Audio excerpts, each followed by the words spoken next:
Il l'a menotté comme on écrase un silence, sans raison, sans nom, juste l'ego et un uniforme trop serré d'arrogance. Mais s'il avait su que la femme qu'il venait d'humilier n'était pas une simple passante, qu'elle était celle qui tenait désormais le stylo avec lequel s'écrirait son destin. Il a cru la maîtriser. En réalité, il venait d'ouvrir une faille. Et à travers elle, la vérité allait s'engouffrer. Si cette scène vous serre la gorge ou vous retourne le cœur, ne détournez pas le regard. Appuyez sur j'aime, partagez cette histoire avec ceux qui croient encore en la justice et abonnez-vous à nos récits pour faire entendre ce qui doit l'être. Maintenant, entrez avec moi dans ce tribunal, là où le mur a cédé et où l'ordre établi a vacillé. Elle ne cria pas. Elle ne bougea pas. Mais dans son regard, il y avait cette chose que même la violence ne peut faire taire. Une certitude glaciale. Et lui, il ne savait pas encore qu'en posant les menottes sur ses poignets, c'est sa propre carrière qu'il venait d'étrangler. Retour quelques heures plus tôt. Le tribunal municipal de Méridien fourmillait de stress matinal. Des robes noires entraient et sortaient des salles d'audience, des regards pressés, des murmures, des pas nerveux. Et dans ce chaos bien rodé, une silhouette se tenait à l'écart. Elle n'avait ni dossier à plaider, ni convocation officielle, juste une présence. Froide, calculée, observatrice. Une femme noire, la quarantaine, blouse sobre, posture droite. Invisible pour certains, trop visible pour d'autres. Le brigadier-chef Vincent Delma, fraîchement décoré, avait cette manière de marcher comme s'il écrivait la loi à chaque pas. Uniforme impeccable, mâchoire serrée, yeux en alerte constante. Il était respecté, craint et persuadé d'avoir raison même quand il avait tort. Son regard l'attrapa comme un piège. Vos papiers, maintenant. Pas de salutation, pas de contexte. Juste l'autorité brute, brute comme un coup de trick. Elle leva les yeux. Calme, silencieuse, inébranlable. Ce silence-là, Vincent ne le connaissait pas, et ça l'agaça. Il s'approcha trop vite, trop fort.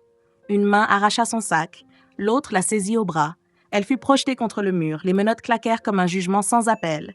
Un vacarme étouffé s'éleva, téléphone sorti, enregistrement lancé, mais personne n'intervint. Comme toujours, son épaule heurta la pierre, puis sa joue. Elle ne cria pas. Elle tourna lentement la tête et planta ses yeux dans ceux de Vincent. Ce n'était pas de la peur, c'était une promesse, une alerte silencieuse. Et quelque part dans la foule, une caméra continuait de filmer. Ce moment n'était pas un dérapage. C'était une faille dans le système, et quelqu'un était sur le point de s'y engouffrer. Si tu es encore là, c'est que cette histoire t'a touché. Alors n'attends pas. Abonne-toi maintenant, active la cloche et laisse un like pour soutenir ce genre d'histoire vraie qui parle à tous. Ton soutien compte et on continue l'histoire maintenant. Dans le silence oppressant d'une salle de réunion vitrée, la tension était palpable. Une pile de dossiers trônait sur la table. Un badge administratif brillait doucement sous la lumière froide du plafond. Vincent Delma entra, sûr de lui, prêt à justifier l'injustifiable. Face à lui, la femme n'avait plus rien de mystérieux. Elle était là, assise, droite, regard acéré. Son nom, Maya Eliman.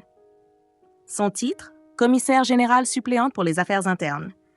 Et depuis exactement 36 heures, elle avait autorité directe sur chaque agent de ce district, y compris lui. Elle n'a pas besoin d'élever la voix. Ce que vous avez fait n'est pas seulement une erreur, c'est une gifle à tout ce que représente l'uniforme. Vincent croisa les bras, tenta un sourire ironique. J'ai contrôlé une femme qui refusait de coopérer. C'est tout. Et maintenant, parce que ça buzz un peu, on m'invite ici pour une leçon de morale? Elle ne répondit pas tout de suite. Elle fit glisser un dossier jusqu'à lui, puis un second, puis un clé USB.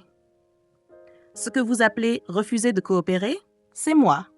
Et ce que vous appelez un buzz, c'est la 7e vidéo en 3 ans où votre comportement est problématique. Sauf que cette fois, c'est moi que vous avez menotté. Un silence de mort. Vincent ouvrit l'un des dossiers, rapport interne jamais suivi, plainte classée sans suite, enregistrement partiel effacé du système. Puis il comprit. La clé USB. Vous avez filmé? Elle pencha la tête. Vous avez oublié que les caméras des vestiaires techniques sont passées en enregistrement permanent depuis janvier. Il y a eu, disons, trop de blagues viriles récemment. Vincent blêmit. Une goutte de sueur glissa sur sa tempe. Tout son monde, L'impunité, les regards complices, les silences commodes étaient en train de se fissurer. Et Maya ne s'arrêta pas là. Elle sortit une photo d'un jeune garçon, 15 ans, le bras plâtré, le regard fuyant. Tu te souviens de lui? Jérémy Lalou. Il n'a jamais porté plainte, mais sa sœur a reposté la vidéo hier soir. Elle a ajouté 2 mots « Souvenez-vous de lui ». Maya se leva. « Ce n'est pas moi qui ai enclenché la tempête, Delma. C'est toi. Moi, je ne fais que laisser les portes ouvertes. » Il ne répondit pas.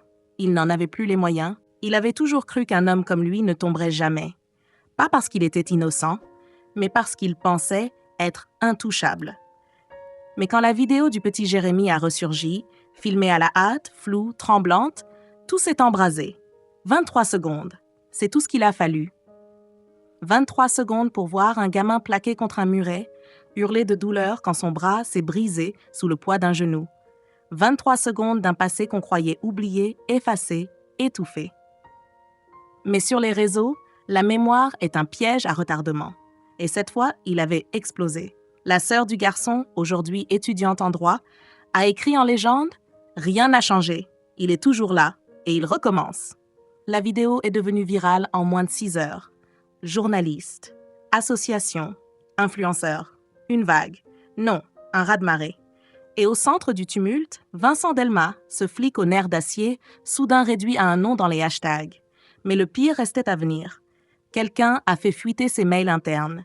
Des lignes froides, brutales, adressées à Maya Eliman. Elle fout en l'air des années de discipline, elle divise la maison, elle veut nous rééduquer. La réponse de Maya? Un simple copier-coller, public, partagé sur le réseau sécurisé du ministère? Non. Elle n'a rien détruit. Elle a simplement allumé la lumière. Ce message a été imprimé, encadré et suspendu dans le hall du commissariat une semaine plus tard. Et Vincent? Il n'y a pas eu de procès, pas de caméra, pas de menottes, non, juste un badge désactivé, un casier vidé, des collègues qui regardent leurs chaussures au lieu de le saluer.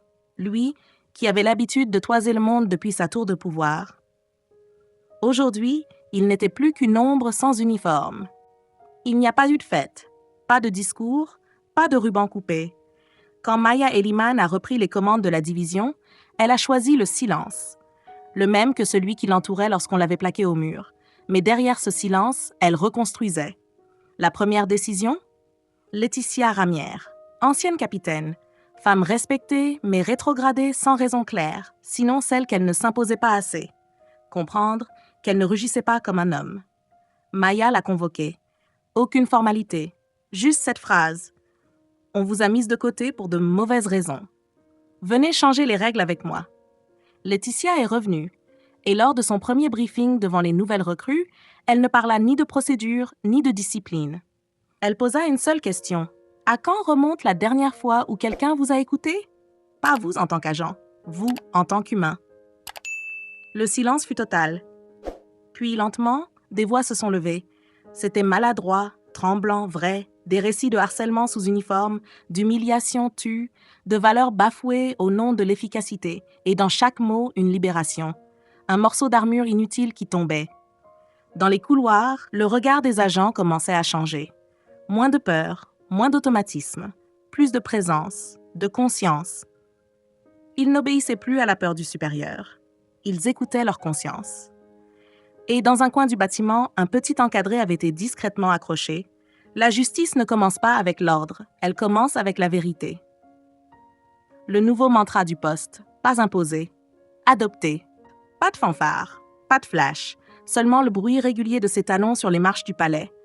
Maya Eliman descendait seule, le visage tourné vers l'avant. Pas un regard en arrière, pas besoin. Derrière elle, d'autres marchaient déjà. Des recrues plus jeunes, des femmes comme Laetitia, des anciens silencieux redevenus vivants.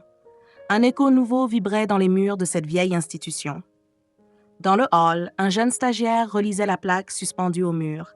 Il fronça les sourcils, puis demanda « Pourquoi on dit que la justice commence par la vérité? Ce n'est pas plutôt par la loi. » Laetitia sourit doucement.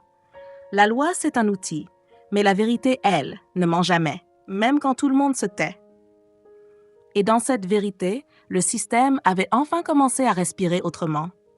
Ce jour-là, aucun journal ne titra l'histoire, aucun micro ne fut tendu. Mais ceux qui étaient là se souviendraient, pas d'un scandale, mais d'une femme debout, et d'un silence brisé devenu un chant qui disait « Tu ne m'as pas humilié, tu as révélé ce que tu étais ». Et pour la première fois depuis longtemps, la justice n'était pas aveugle. Elle regardait en face. Si tu es encore là, c'est que cette histoire t'a touché. Alors n'attends pas. Abonne-toi maintenant, active la cloche et laisse un like pour soutenir ce genre d'histoire vraie, puissante, nécessaire. Ton soutien donne de la voix à ceux qu'on a trop souvent réduits au silence. Merci d'avoir écouté. Et n'oublie jamais, le vrai pouvoir, c'est de voir ce que les autres ignorent.